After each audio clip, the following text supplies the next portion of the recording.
Well, every year, more than 800,000 Americans lose their lives to one of the most neglected diseases. It's a disease that many adults have but never get the proper treatment. This disease is high blood pressure. Preventing or even lowering your risk of high blood pressure doesn't have to be a challenge. With lifestyle modifications in your diet and exercise, you can put a stop to it. And so today, we're welcoming back to the show nutritionist, author, and cardiovascular disease expert, Dr. Janet Brrll, who can help transform our lives and get this, just 4 weeks. Good morning, Dr. Brrll. Good to see you again. Great to be back. All right, you've written the book, Blood Pressure Down, the 10 steps to lowering your blood pressure in just 4 weeks without a prescription. What made you write this book? I know the backstory, but for our audience, tell them the backstory.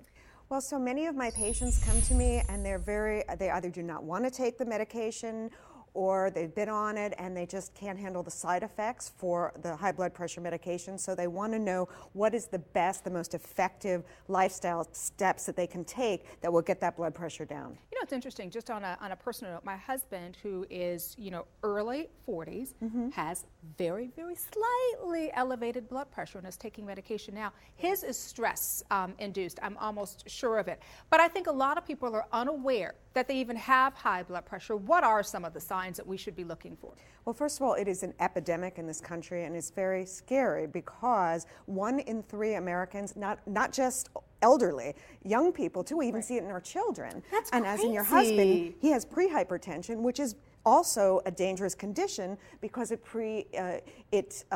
makes us more susceptible to getting stroke and heart attacks, kidney disease, and blindness. So it is a horrific situation, and Americans need to get that blood pressure under control. So is there anything that we can look for that we know? Like, how do we know? Well, the problem, it's called the silent killer because you can't feel it, you can't see it, so you don't know that you have it. So all Americans need to go to their doctor and get checked and get those numbers down. They need to be under 120 over 80 millimeters mercury. So, and if they're even the littlest bit elevated, lifestyle first, then drugs. Okay, and that's what I want to get to now, because a lot of people immediately turn to drugs. The doctor gives them the prescription, they take the prescription. But you're kind of an advocate for making these lifestyle changes and saying that, yeah, you can lower your blood pressure and you can do it without prescription medication. Tell us about that.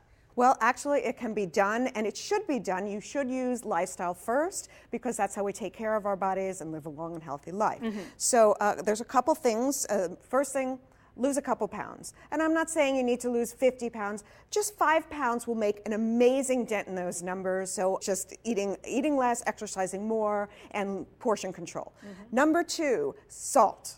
Sodium. Salt's in everything. In everything, especially processed food, if it comes in a box or a bag or a can, or restaurant foods. That's where the salt is. Because that's what makes it taste good.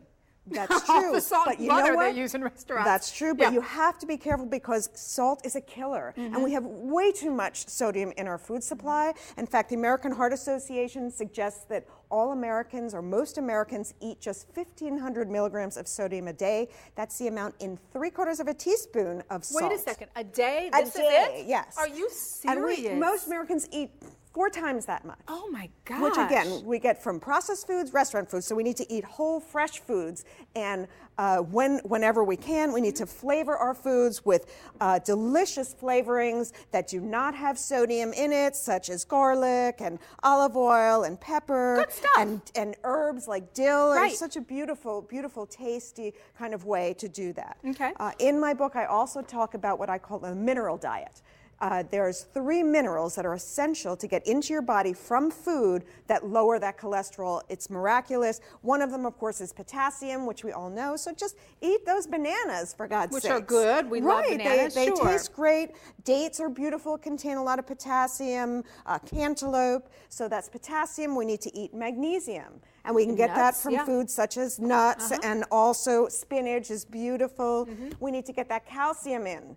Yogurt, plain non-fat yogurt, not the Greek kind, the regular kind has more calcium. We can get that calcium in, not only good for our blood pressure, to lower the blood pressure, but also for our bones.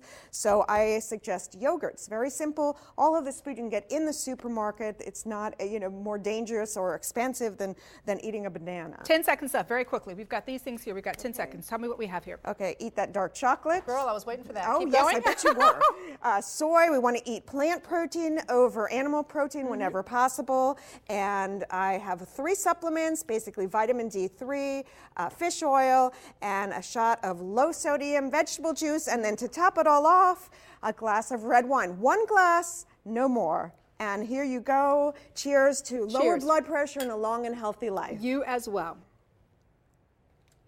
Very good. And it's only 7 o'clock in the morning. If you'd like more information about the book, Blood Pressure Down, the 10-step plan to lowering your blood pressure in just 4 weeks without prescription drugs, go to the website. It's drjanet.com. Cheers. Cheers.